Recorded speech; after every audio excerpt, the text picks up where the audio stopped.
Good evening and welcome to the Tibet Center here in South Orange, New Jersey. We will begin this evening reciting the prayer for the spreading of the teachings throughout the length and breadth of the West, which you'll find in the FAQ section if you scroll down on the Tibet Center's website.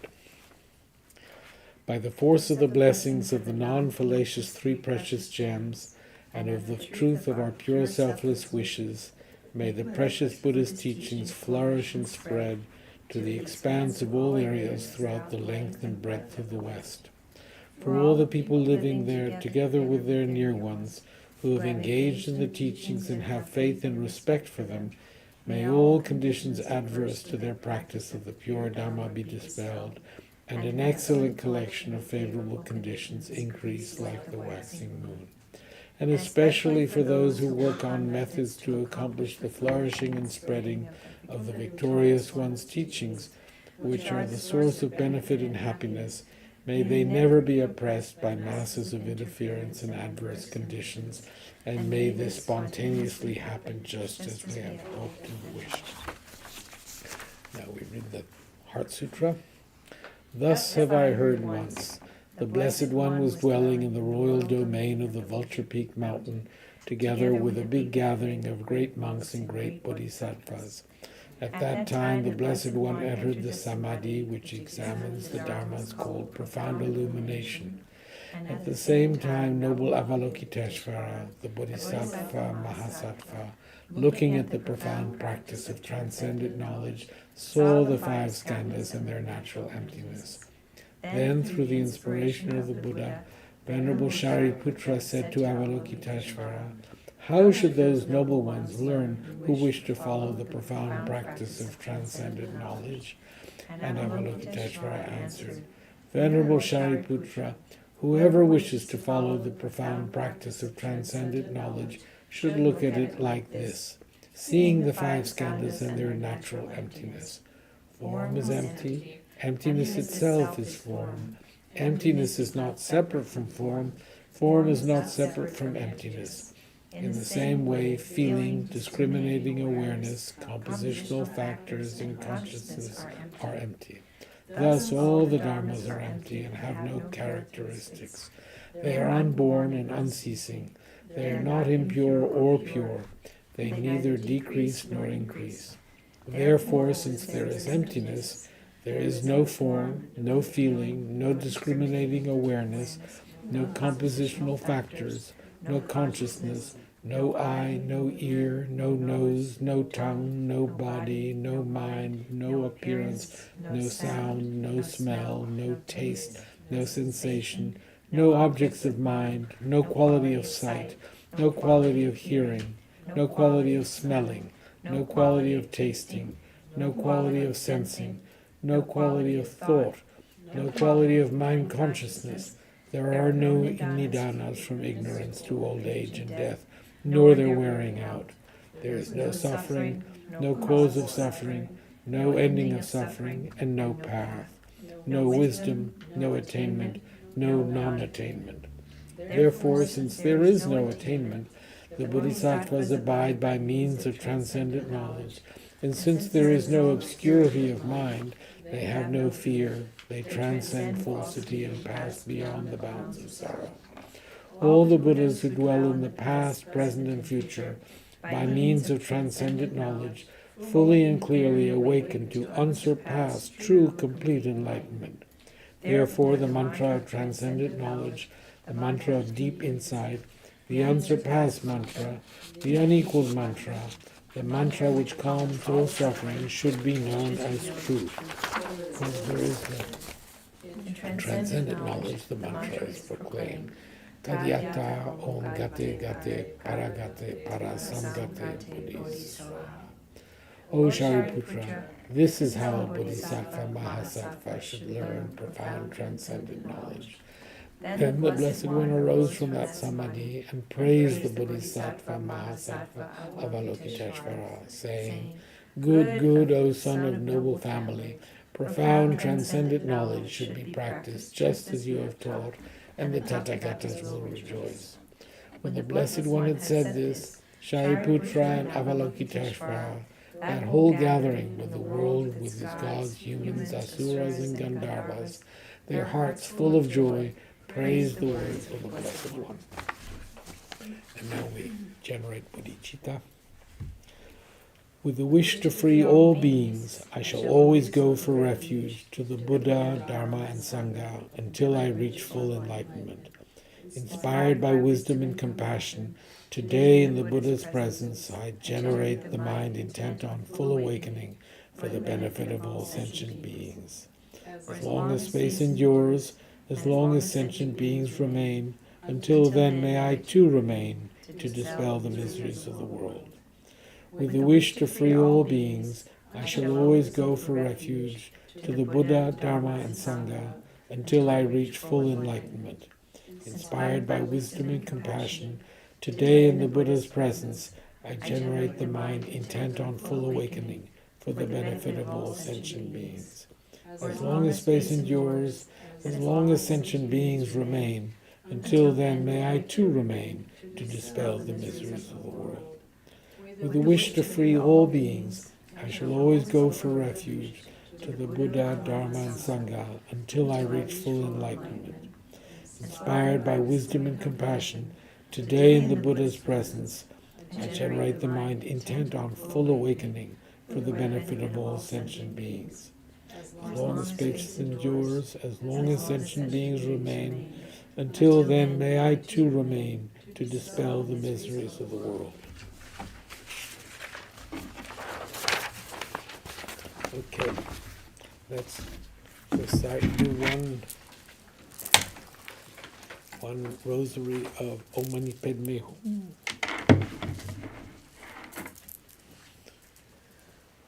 Om Mani Padme Hum, Om Mani Padme Hum, Om Mani Padme Hum, Om Mani Padme Hum, Om Mani Padme Hum, Om Mani Padme Hum, Om Mani Padme Hum, Om Mani Padme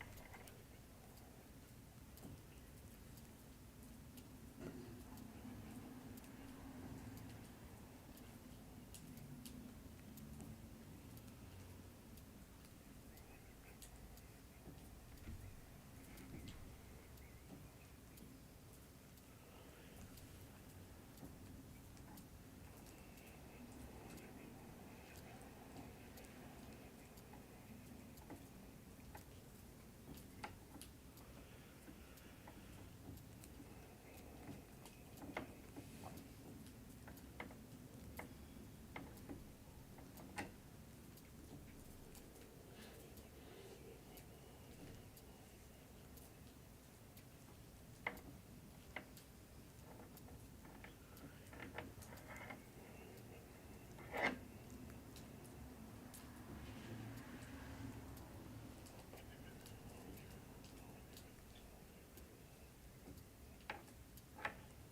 Om Mani Padme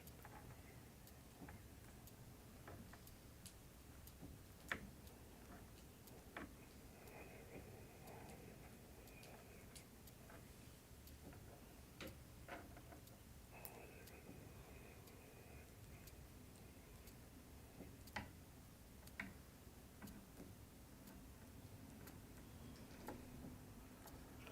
Om Mani Padme Hum.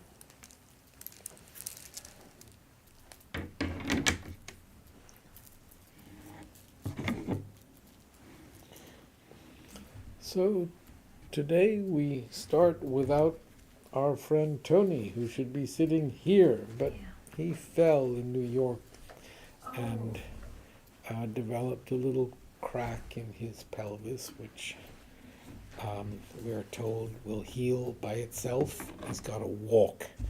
It will be painful at first, but so please send Tony your prayers and good thoughts. I'm sure he's with us. I'm sure he's watching us. Hi, Tony. Hi, Tony. Love you, Tony. So, I seem to think we reached, I have two places, 149, 150.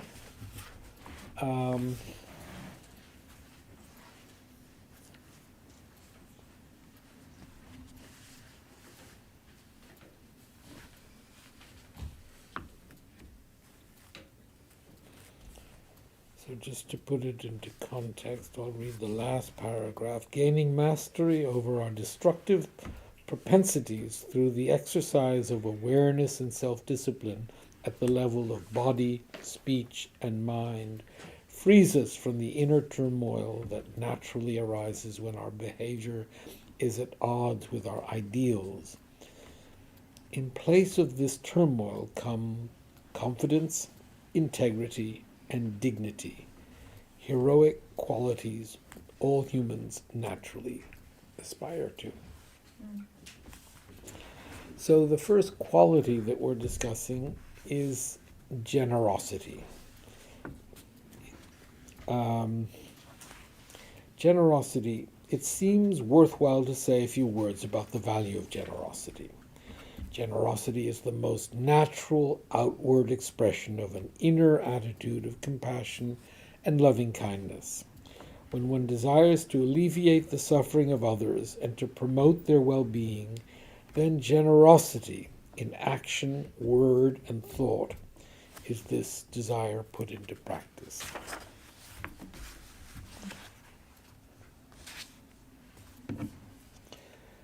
It's important to recognize that generosity here refers not to just giving in a material sense, but to generosity of the heart. As such, it is closely connected to the virtue of forgiveness. Without generosity of the heart, genuine forgiveness becomes impossible. So, how do you take that? This idea that generosity and forgiveness are somehow connected. I suppose to extend your heart to be able to, in a compassionate way towards someone else. Yeah, it seems like it would be very hard to forgive unless you were able to extend your heart.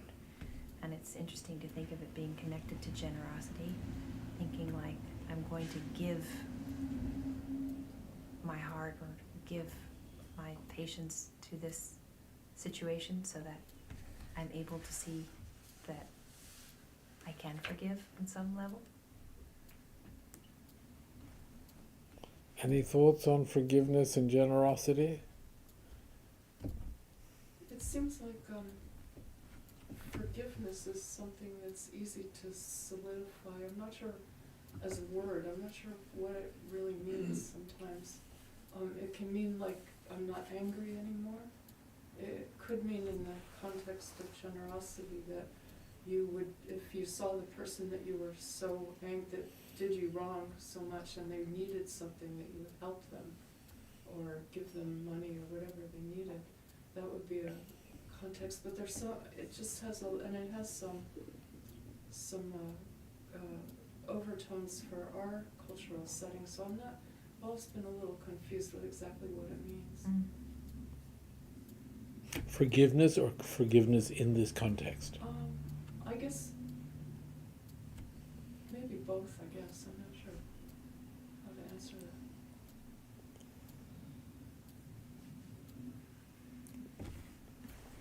that. I don't understand the connection, clear connection between generosity and forgiveness. I suppose that you are forgiving, if generosity is the wish to alleviate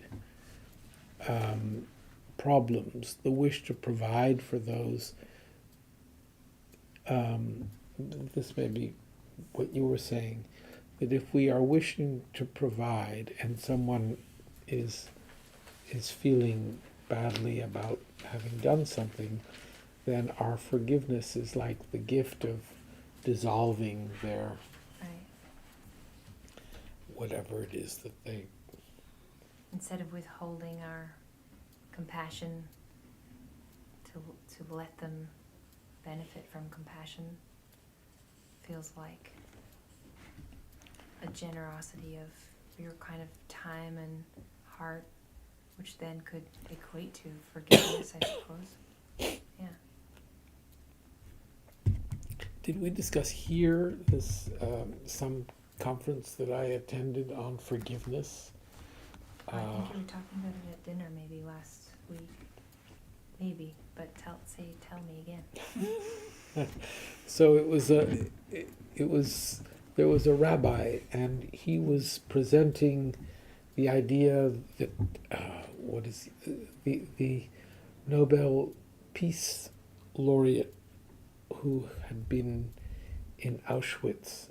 Yeah. Do you know whom I can't remember his name. Or- Sorry? What was his name? Forget his name. He was at the UN too. And there was a guard, Yes. Elie Wiesel, and this rabbi presented a situation that Elie Wiesel had, I think, written about, in which a guard from I think it was Auschwitz, was dying and was in great pain at the end of his life, and he asked Elie Wiesel for forgiveness, and Elie Wiesel said that he could not forgive. He didn't have the power to forgive, and this was what this rabbi was presenting to us as something to consider, to discuss. And I suggested that though we do not have the power to remove the negative karma that person has committed or engaged in, as a spiritual practitioner, we have the responsibility towards working towards The wish to remove it, kind of. the wish to remove it, but also accepting this person's wish to be somehow absolved of the negativity. If they are feeling regret for having done whatever, to the point where they are seeking forgiveness, we from our side have to work towards actually having forgiveness. So we had quite the crux of the disagreement was this belief that we don't have the power to absolve someone else of their non-virtuous actions. And that's true, we don't. But we can help them arrive at a point where they have the regret that is an important element in dissolving that. How do we do that? How do we help them regret? By, from our side, expressing our forgiveness. That in itself is surely a relief. But the most, and there was, recently I saw some little clip of the Pope talking to his to priests and saying, forgive. If someone has come, for confession and has admitted that they've done something and has shown regret, forgive. Just automatically forgive. And it was this wonderful practical command to open your hearts and accept the confession, the regret that was being expressed, and to let that person feel some kind of, what is the word, levity from having that that regret acknowledged. So I suppose in this sense it is an act of generosity. It is,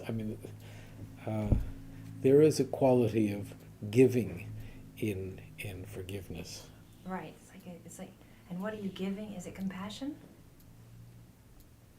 Or consideration of one other's side, which I guess is compassion? You're giving some relief, or you're contributing to a relief from guilt or whatever that person is. Like the turmoil that it brings, yeah. You're assuaging the guilt of someone else, and that's what you're giving. You're Yeah. giving relief, consolation, or something. What do you think? Well, I don't know. I'm working on it. I'm not sure about what you give. I agree that there's a relationship, but I'm not sure exactly how it works. I'm not either. In a situation, say, where someone comes to, I'll use myself as an example. Someone comes to me and says, I did this really awful thing and I feel terrible about it and I just want to, I wish I could change what I did. And then for me as a person, I have options of what I could contribute, like you're saying. I could say, well, as far as I'm concerned, you're forgiven, right? There's another part that I think people, or I have, I guess, experienced it at times, where because it's something that almost challenges your own self-worth in a way, of feeling like it's so bad what you've done. I can't sleep at night feeling like I've forgiven something so bad or something like that. That's something that's got my ego in a twist, correct? It has nothing really to do with what they've done. It has everything to do with me. If the person has actually confided in you and expressed their regret for what they've done, that in itself seems to Is a good thing. Yeah. more than a good thing. It's a remarkable thing, I think. No? I suppose it also depends on the energy and the context of how that's, given. I think maybe that's the big part of forgiveness with generosity is you could withhold a lot, only leaving that person to feel worse. But by giving that forgiveness, it's like it does let them. I see that. So that's a good way. Does that help? Think of the flip side. If you don't give some kind Like olive branch or something, or What, this meeting someone halfway then? meet them all the way. all the way maybe.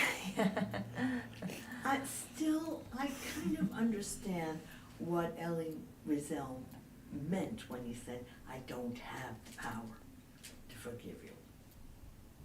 I kind of understand that.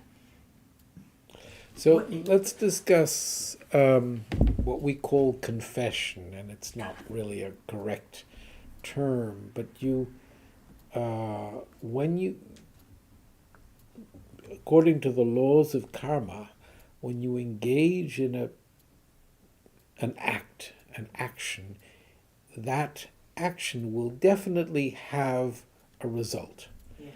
That the karma, the action that you have committed, accompanies your stream of consciousness until the appropriate moment for it to ripen.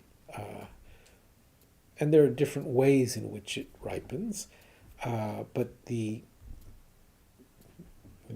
done something, you've hit someone, and then long afterwards you get a bump on the head or whatever, and that particular action is ripening.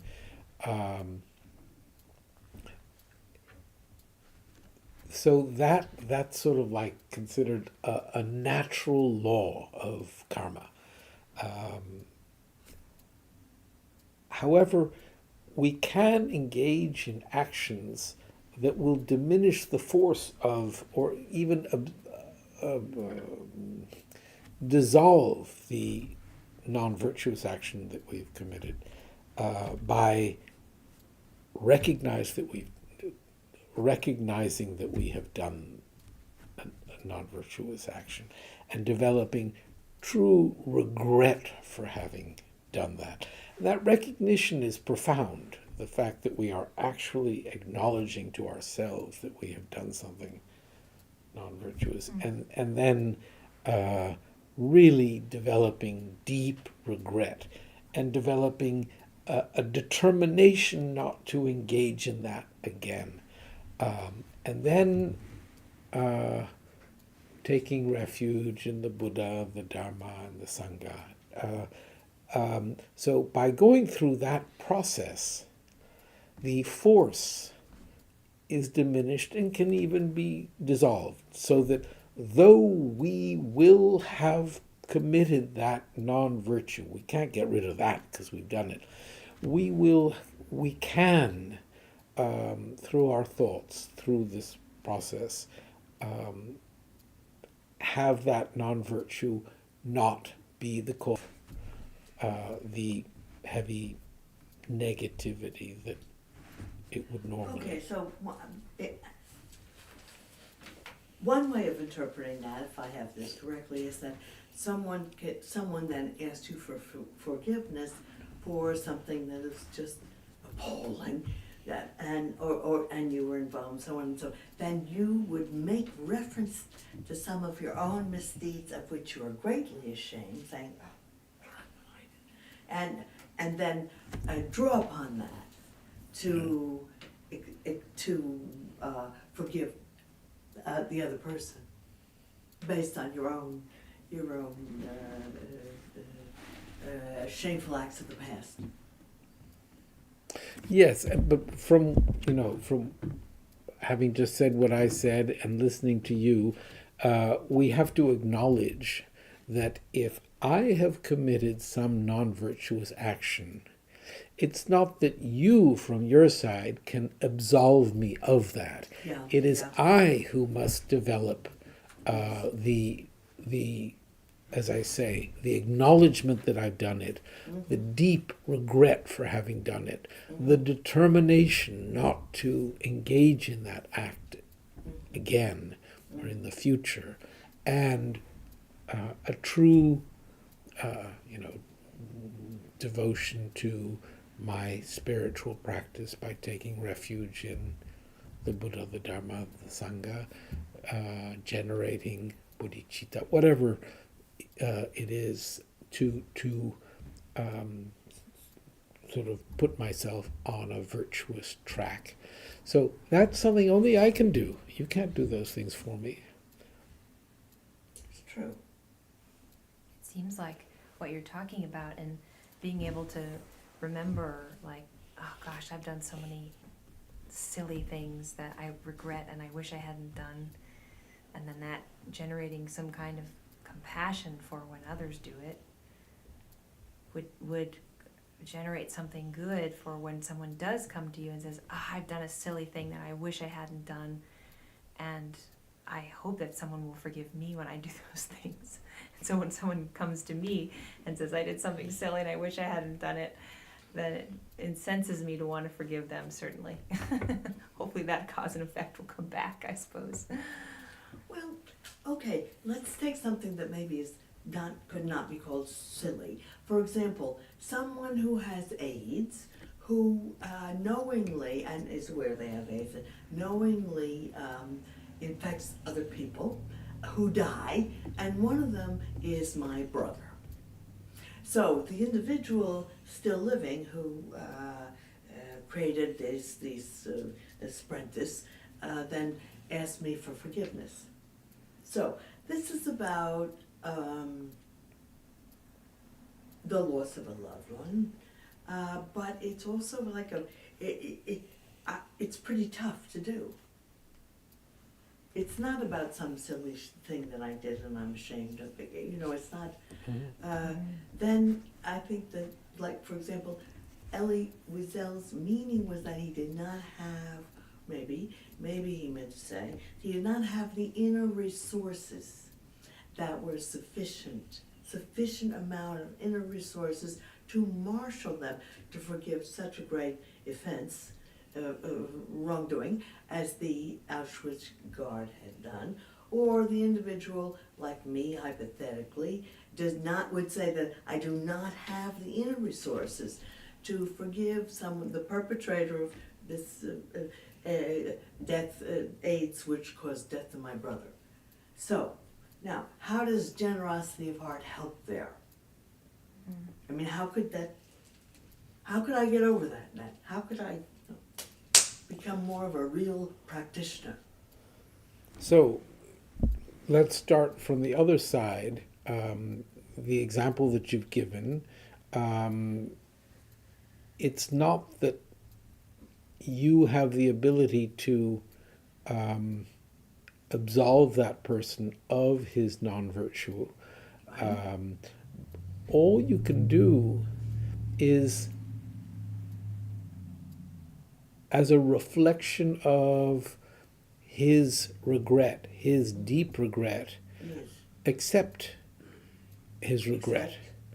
And that acceptance of his regret will help him, hopefully, go through the process of determining that he will refrain from such action. You know, will sort of deepen his the quality of his regret, the recognition of the non-virtuous quality of what he did, the selfish quality. So your act of generosity becomes helpful in his process of acknowledging the monstrosity of his action. Yeah, yeah. And also probably giving you an even deeper feeling of, like, I would sense like that's a massive action on your part to think that Well, you could. that's what I mean. A real practitioner would do. And we're aspiring to be real practitioners, but still, well, okay. I mean, there's something on my side that I would still be thinking, you so and so caused the death of my brother and others through your own self-indulgence. Really, I don't even want to. I don't want to see your face. And if he is actually saying, yes, I did, Yes, and I really feel terribly about yeah, it, that's and all right. I just, I'm admitting it to you and I'm regretting it, and Yeah. you're saying, that's your problem, is the non-generous thing to do. Right. You're helping them. I agree. I agree, and we aspire to become great practitioners with great hearts and generosity, ability to forgive. It seems like there's forgiveness, from our end, and then what the other person is wanting when they ask for forgiveness. And because of the word encompasses so much, could be doing this. I'm thinking that from our end, if someone does something so horrible, the concentration camp, knowingly giving aids to someone, the most generous, that you're not going to want to hang out with that person, go for coffee with them. No. It isn't like a friend coming and saying, hey, I goofed up the other day. But it's that if you think in your heart, you're going to have such bad karma from this, and I'm really sorry that that's going to happen to you in the future, that would be maybe the generosity in our hearts that could occur. And for small things, I mean, it just depends. They're just different. You can hardly talk about them in the same Yeah, it's so true. in the same discussion. Yeah. Like a friend saying the wrong thing or insulting you by mistake or something is just not the same. So Yeah. But what you've just brought up, the those really large negative things that people have committed, as we work at developing compassion in our hearts, we are meant to really think of those people who have committed real atrocities, and develop the wish that they be free of their suffering, the suffering that they're going to experience as a result of those actions. We're meant to really work to develop that attitude towards the monsters of the world. That's what and we can do it on the imaginary level of thinking of their negativity and thinking of, the acts that they've done, and as you say, thinking of the suffering that they are going to undergo as a result of that. Over many lifetimes, the mechanics of the law of karma, you have, when you engage in an act of, a selfish, you kill someone out of some kind of a selfish motivation, the degree of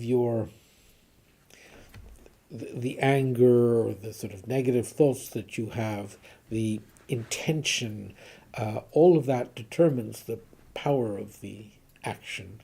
And the sort of terrible thing about such an act is that it develops a propensity to behave that way in the future.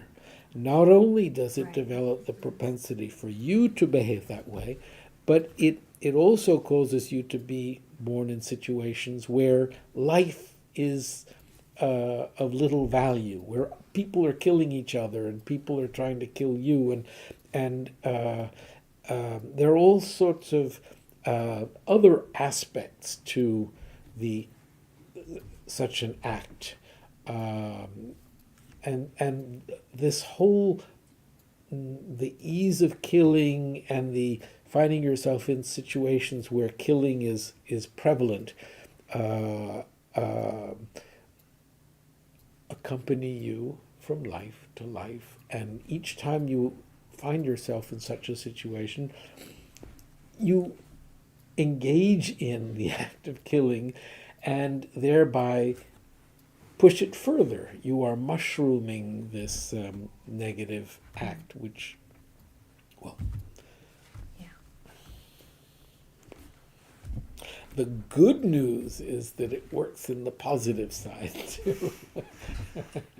What do you think of, like, in terms of situations, there's some situations where someone's coming to you and apologizing or looking for forgiveness for something, but there's also things in life that I feel like happen, no one's apologizing, but you need to forgive.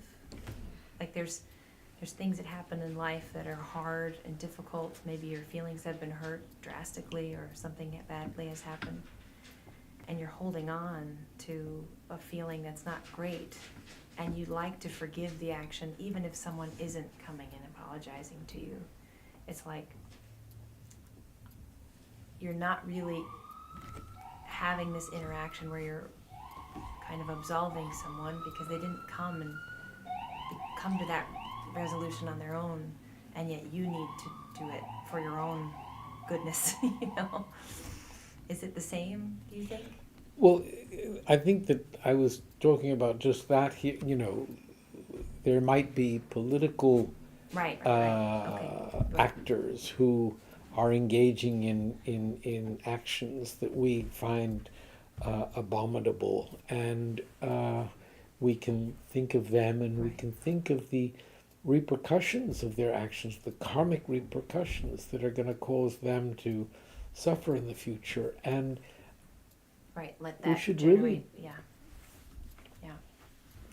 understood. so generosity. We'll go into, so there's the giving of material goods, the giving of freedom from fear, offering safety, security, dealing with people honestly, and giving spiritual counsel, offering comfort, concern, advice, and giving love. I think these are the qualities of generosity that His Holiness. Yes, the classical Buddhist texts describe generosity in terms of 4 kinds of giving. First, the giving of material goods. Second, the giving of freedom from fear, which means offering safety and security to others and dealing with them honestly. Third, the giving of spiritual counsel, which entails offering comfort, concern, and advice to support others' psychological and emotional well-being. And fourth, the giving of love.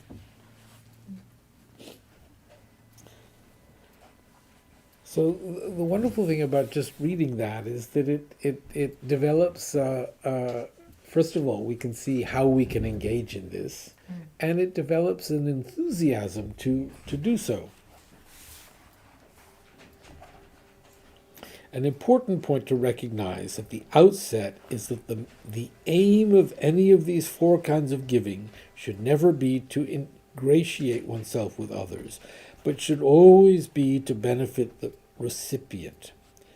If one's motivation is in any way connected to seeking one's own benefit, this is not genuine generosity. Many years ago, I was attending teachings that, do you remember Geshe Yönten Gyatso was giving, I was with Chungla Rinpoche, and it was a lung, it was an oral transmission of, it's called The Golden Rosary by Tsongkhapa, and Genla was going very fast as he read it to bestow the, thank you, to bestow the oral transmission, and I'm sure that Rinpoche was following absolutely and really understanding the meaning as he was doing so. I was maybe receiving the oral transmission, because if you hear it, you have received it on some level, but it wasn't that I was able to follow what all that was being said, especially as Genla was reading fast. And however, every once in a while he would explain something, and he would do so in simple ways for me. And he was talking about the perfection of generosity, or perfection of giving, and he suddenly turned to me and said, if you give with any desire to receive something back for it, that's business. And it's wonderful because all these years later, that's stuck in my mind, and it's so wonderful because we can remember that little kernel. Yeah. If we give with some desire for something back, that's not giving. That's not generosity. That's business. Yeah, that's very clear. So forgiveness, as Leslie Yerman says, forgiveness is not absolution, nor is it forgetting the transgression. Forgiveness benefits the person who has suffered, not just the transgressor. Too often we carry anger towards someone who has harmed us, which hurts us. I'm going to read that again. Forgiveness is not absolution. No, we can't absolve someone else of what they've done. Nor is it forgetting the transgression. Forgiveness benefits the person who has suffered, not just the transgressor.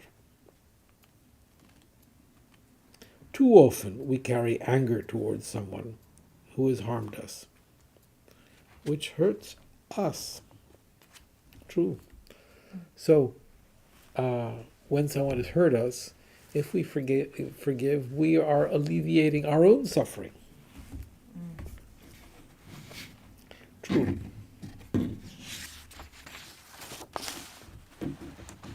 So, giving the example that you gave,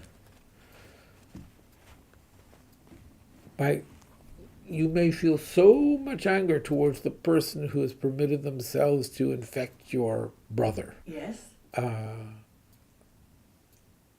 Forgiveness alleviates, to some extent, the Yes. suffering that you're experiencing. Yes, would help my peace of mind.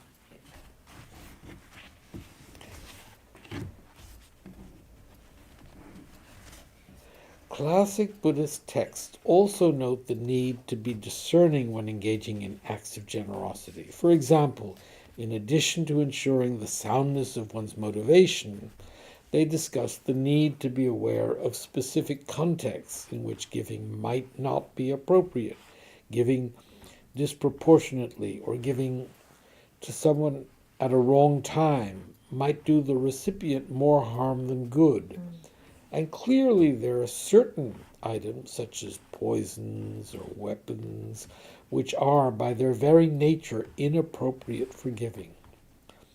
If what we give is likely to be used to harm others, the principle of compassion dictates that we shun giving in that context. Furthermore, these texts emphasize the need to be sure we are giving out of respect for the recipient, not out of a sense of superiority. A genuine act of generosity will honor the recipient's dignity. These, I think, are all helpful instructions for us to keep in mind.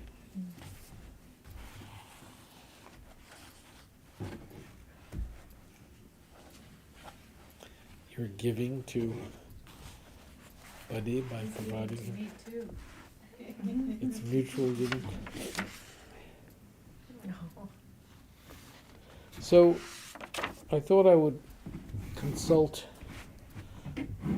We have both Tsongkhapa and Pabongka Rinpoche in. So giving, there's giving as we've been discussing it, and then there's the perfection of giving.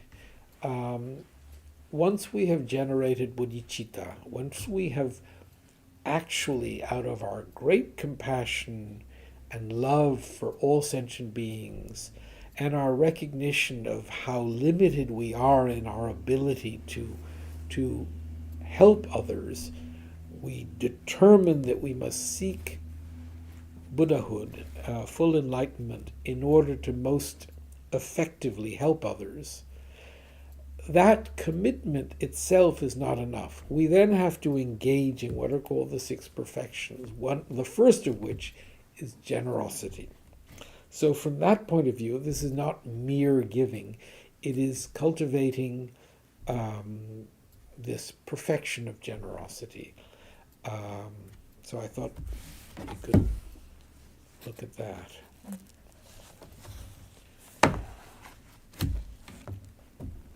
So one of the interesting things about these perfections, such as generosity, is that generosity is not the alleviation of all needs.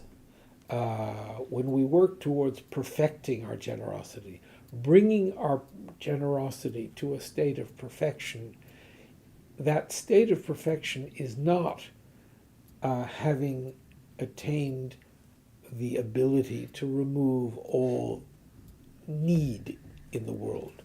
It is having attained an ability to give without any sense of holding back.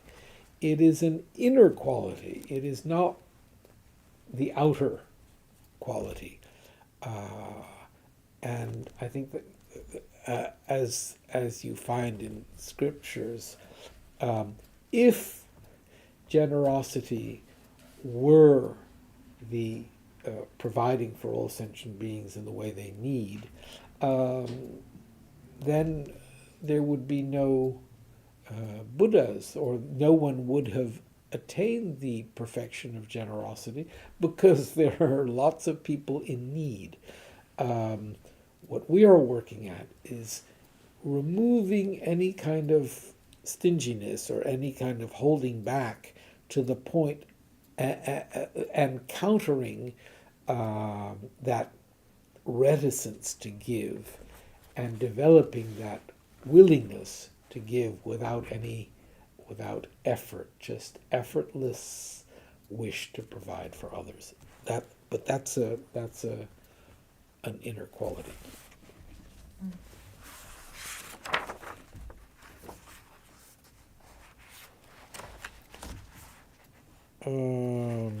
Giving.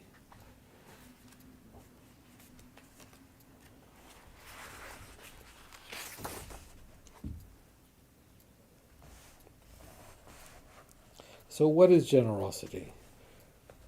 The Bodhisattva level says, what is the nature of generosity? It is the intention accompanying Bodhisattvas disinterested non-attachment to all their possessions and their body, and, motivated by this, the physical and verbal actions of giving the things to be given. Hence, he says, it is the virtue of a generous attitude and the physical and verbal actions which are motivated by this. Bringing the perfection of generosity to completion is not contingent on removing beings' poverty by giving gifts to others. Otherwise, since there still remain many destitute living beings, all the earlier conquerors, Buddhas that is, would not have attained perfect generosity. Therefore, the physical and verbal aspects of generosity are not the main thing. The main thing is the mental aspect. This is because you perfect generosity after you destroy your stingy clinging to all that you own, your body, resources, and roots of virtue. And you completely condition your mind to give them away to living beings from the depths of your heart, and not only that, but also to giving to others the effects of this giving as well. Thus, engaging the Bodhisattva deeds, Shantideva's Bodhicharya Avatara says, if generosity were perfected by removing beings' poverty, since there are still destitute, how could past saviors have perfected it? Generosity is perfected, it is said, through the attitude of giving away to all beings, all our possessions, along with the effects of this. Therefore, generosity is a state of mind. I think that's it's something to. What's interesting about that, and what I think should be inspiring, is that we can work at it. The material that we have to deal with to develop generosity is right here. It's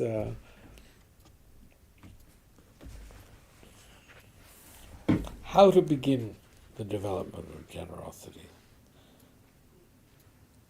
Simply destroying all stinginess in regard to your body and resources is not the perfection of generosity, for stinginess is included within attachment, and so even the two kinds of Hinayana arhats are have totally eliminated it along with its seeds. In other words, it is the removal of stinginess is not the perfection of generosity in the sense of it being an act on the Mahayana path, because it is it's also contained in the practice of someone seeking liberation for himself or for herself alone. He's being very precise here that the quality of generosity that we're talking about here is more than simply the removal of stinginess. What is required is that you not only clear away stinginess's tight-fistedness, which prevents giving things away, but also that you develop from the depths of your heart the intention to give away to others all your possessions. So it's not just that you're removing stinginess, it's that you're developing that wish to give. For this, you have to meditate on the faults of holding on to things and the benefits of giving them away. So, I thought that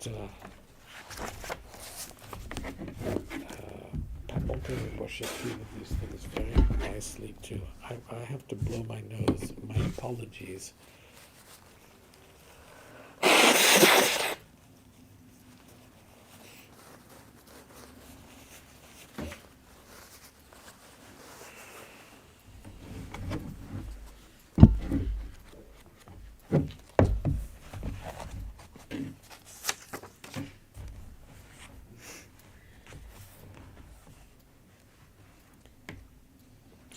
The perfection of generosity can be explained as the practice of cultivating to the fullest extent the desire to give others our body, our wealth, and our merit. This attitude is developed through contemplating the advantages of practicing generosity and the disadvantages of failing to do so. So this technique of contemplating, this is something that we do in our meditation. It's not, so we start this practice not by going out and giving.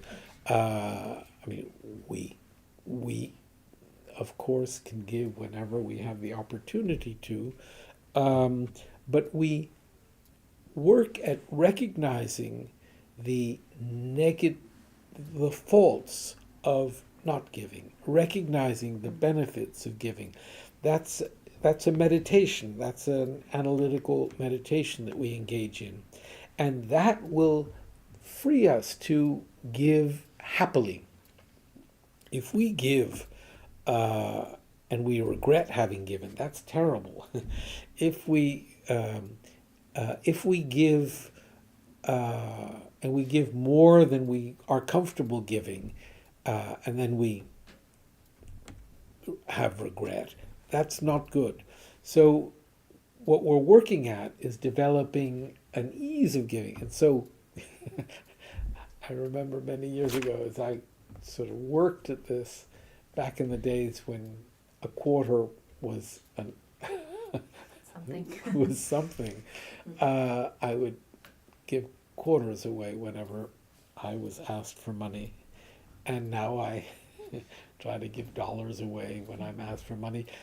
But if you start giving $10 away and then you think and you develop some kind of something is holding you back, you feel no, I don't feel comfortable. That's terrible. So stick to what you can do. When you make water offerings, you offer water, and water is, you just turn on the faucet, and then you can offer clean water, and then you can add some saffron to the water, and slowly your offering becomes greater, and when you offer, if you think, I wish that I could be offering, providing for the needs of all sentient beings, and that wish intensifies the quality of your generous act of making offerings to the Buddhas of water with something that smells good, looks nice, tastes good.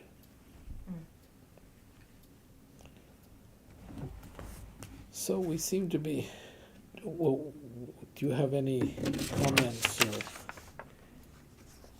I remember Rinpoche used to say that if somebody's very stingy, the advice was to give from one hand to the other. Do you remember that? No, I thought of no. that, yes. Yeah. As a beginner's practice. Yeah. Wasn't that, okay, there was a monk, and I'm just saying, Ben Gungyal, and he had, Geshe Ben Kungyal, yeah. yeah, that's right, and first he had all black marks on one side of his cave, and then gradually he began to have more. I think Rinpoche said that he started out like saying, all right, practice. He couldn't practice generosity, but give from one hand to the other. I hadn't heard that. But No, I could, maybe I'm wrong. I mean, it could be. He was a thief, Oh, that's a different story.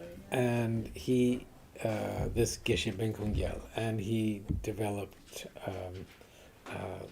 He started practicing Dharma, and he became a very good practitioner. But the old propensities were still there, and he was staying in his benefactor's home, and the benefactors, they were farmers, and they were out in the fields, and he went down to the storage room of the house, and he wanted some tsampa, and he opened the storage room door, and he was about to reach for some tsampa, some barley, and he caught himself by the hand and he started shouting, "Thief! Thief!" And thank you. They came and the benefactors came and said, "Where's the thief?" He said, "Here." But I hadn't heard of the giving. That's nice. Maybe Rinpoche used to tell that story. But he was also one who made a black mark on the side of his wall, his Yes. cave, every time he did a wrong action, and then and the white mark on the other side when he did a good action, and after years and years and years, the wall became white. Yes. There were no more things. And it wasn't just doing a good action, it was having virtuous thoughts. Thoughts, Yes, yes, yeah. yes.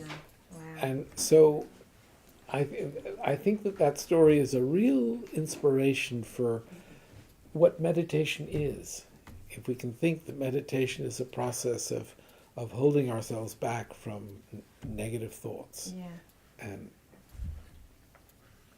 I think I've been reading Geshe Sopa's commentary on Lam Rimen.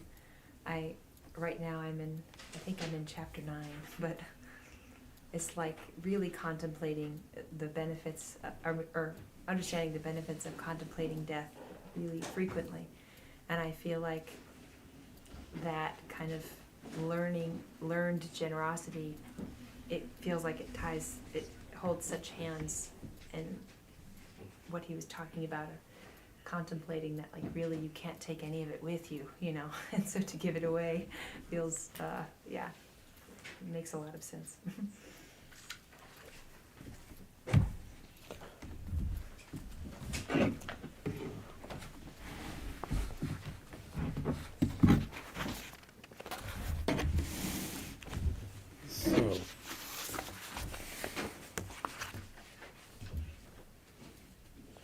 So we have been asked in reading the Sutra of the Recollection of the Noble Three Jewels to remember Chang Chi Kit and Li Guang Ming. At the end of the prayer, we are praying that they may be reborn in a completely pure realm. Right, what if you forget somebody's name? Can we still describe the person to you? And so the cashier at the United Nations, she just lost her husband. So we shall add the husband of the cashier of the United Nations. Yes, no, we don't need a name. We can. Okay. I prostrate to the Omniscient One. Thus the Buddha Bhagavat Tathagata Arhat Samyak Sambuddha, the learned and virtuous one, the Sugata, the knower of the world, the charioteer and tamer of beings, the unsurpassable one, the teacher of devas and humans is the Buddha Bhagavat.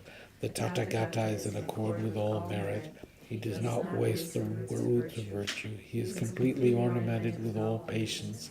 He is the basis of the treasures of merit. He is adorned with the minor marks. He blossoms with the flowers of the major marks. His activity is timely and appropriate. Seeing him is without disharmony. He brings true joy to those who long with faith. His knowledge cannot be overpowered. His strength cannot be challenged.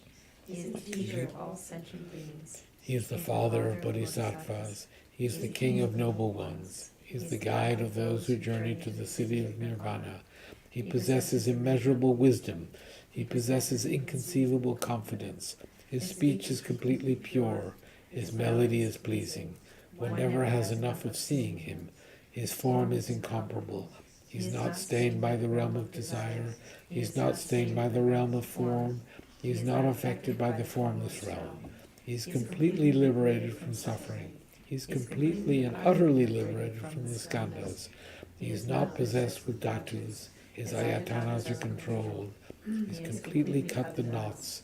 He is completely liberated from extreme torment. He is liberated from craving. He has crossed over the river. He is perfected in all the wisdoms. He abides in the wisdom of the Buddha Bhagavats who arise in the past, present, and future. He does not abide in nirvana. He abides in the ultimate perfection. He dwells on the bhumi where he sees all sentient beings. All these are the perfect virtues of the greatness of the Buddha Bhagavan. The Holy Dharma is good in the beginning, good in the middle, and good at the end.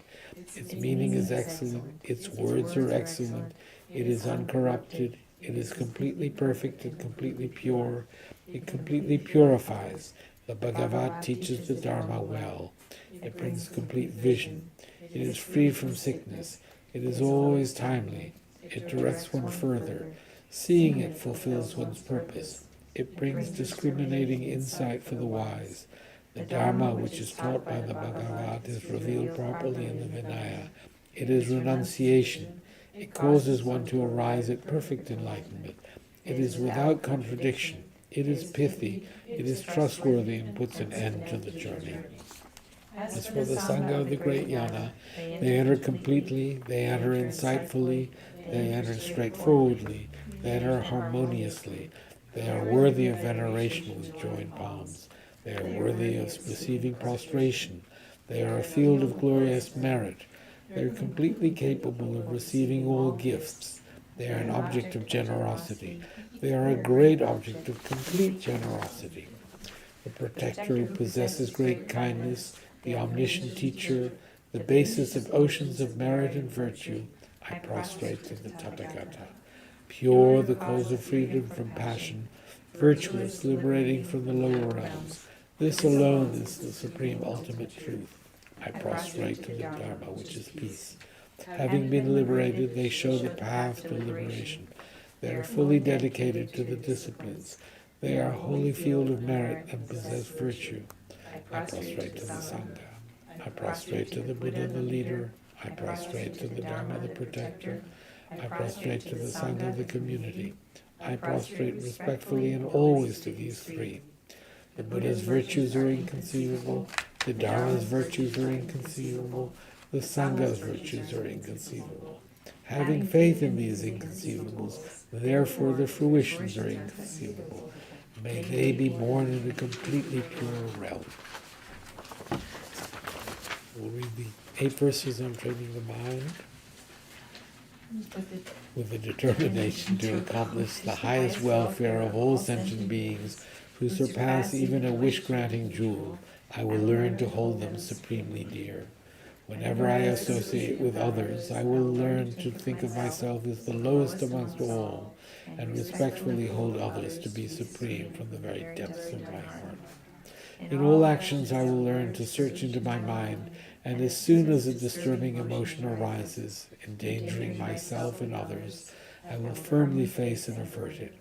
I will learn to cherish ill-natured beings and those oppressed by strong misdeeds and sufferings, as if I had found a precious treasure difficult to find. When others out of jealousy treat me badly, with abuse, slander, and so on, I will learn to take all loss and offer the victory to them. When the one whom I have benefited with great hope unreasonably hurts me very badly, I will learn to view that person as an excellent spiritual guide.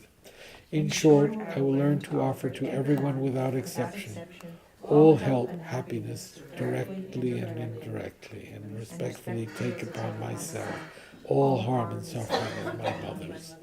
I will learn to keep all these practices undefiled by the stains of the 8 worldly concerns, and by understanding all phenomena as like illusions, be released from the bondage of attachment. And with a prayer for the swift return of RINPOCHE. Exalted wisdom of all victors gathered in a drop, sole refuge manifest in the form of the one wearing saffron robes, Guru Lobsang Tuwang Doje Chang, please bear witness here today that our prayers may be fulfilled. We beseech the great torch of doctrine, accomplishing from long ago the vast waves of aspirational prayers, Lord of speech of the Victor Losang's teachings, spreading them to the ends of the earth by means of explanation and practice. Though holding the commitment, I will invite all beings to be my guests in unsurpassed great awakening. Yet you have withdrawn the activities of the form body that serves the welfare of others. Is that worthy of the supreme among beings, the Bodhisattvas? Though impossible for you till cyclic existence end to abandon your commitment to liberate all beings, we beseech the new son of Nirmanakaya to swiftly return from the realm of Dharmakaya, brought forth by Bodhicitta and drawn by 7 steeds. Having reached the far limits of scholarship, religious life, and goodness, please come swiftly as an unrivaled supreme emanation, full holder of the sage's teachings, and wish-fulfilling jewel. Return as the glory of Losang Tempe, magnificent truth of the 3 precious jewels, Mahakala, Karmayama, and Srimati Devi. In the ocean of Dharma protectors, may you spontaneously fulfill our wish, the swift blossoming of the reincarnation's fresh moonlight face. Thank you. So Saturday we have Tara practice here at 502 North Ridgewood Road in South Orange, New Jersey at 1 o'clock.